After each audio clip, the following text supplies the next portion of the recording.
দাদার বিয়ের এটা পার্ট 2।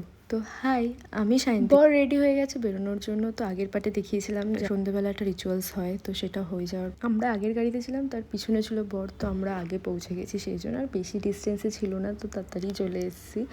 আর এখানে বাজি ফাটানো স্টার্ট করে দিয়েছে, এই কারণে কি বরের গাড়ি চলে এসছে। তো ফাইনালি তারপর এখানে নাচা গানা স্টার্ট হয়ে গেছে আমাদের।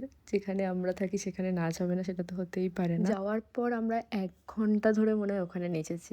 তারপর গেছি উপরে, কারণ এখানে নাচ আর শেষ হচ্ছে না, সবাই নেচেই যাচ্ছে আলাদা আলাদা একটা পার্টিশন হয়ে এক এক জায়গায় এক এক রকম নেচেই যাচ্ছে। তো ফাইনালি তারপর আমরা এখন উপরে যাব আর কি, কারণ নাচ আর এদের শেষ হয় না।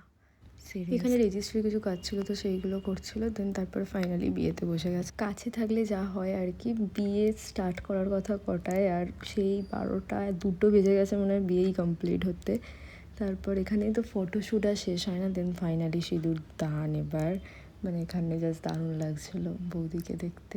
নেক্সট ডে তো মর্নিংয়ে বৌদি চলে এসছে এখানে, আর আমরা সব নাচতে নাচতে ঢুকছিলাম, আর নাচ শেষ আর হয় না আর সারাদিন। আর এখানে আমরা একটা গান সিলেক্ট করেছিলাম যে শ্বশুরবাড়ি জিন্দাবাদ, এই গানটা। আমি গানটা দিতে পারছি না, জাস্ট কপিরাইট চলে আসতে পারে ওই জন্য। বাট আমরা মানে এই গানটা ইচ্ছা করেই দিয়েছিলাম যে বৌদি ঢুকবে আর এই গানটাই হবে, যে পুরো রাস্তাটা জুড়ে। এখানে বউ বরণ হচ্ছে, তারপরে অনেক খেলা আছে, যারা ঘটি বাড়ি তারা জানো। আর এখানে আমরা ঘর ধরে বসে আছি যে আমরা 10,000 টাকা নিচে নেবো না, বাট লাস্টে 5,000 টাকা পেয়েছিলাম। চলো বাই বাই।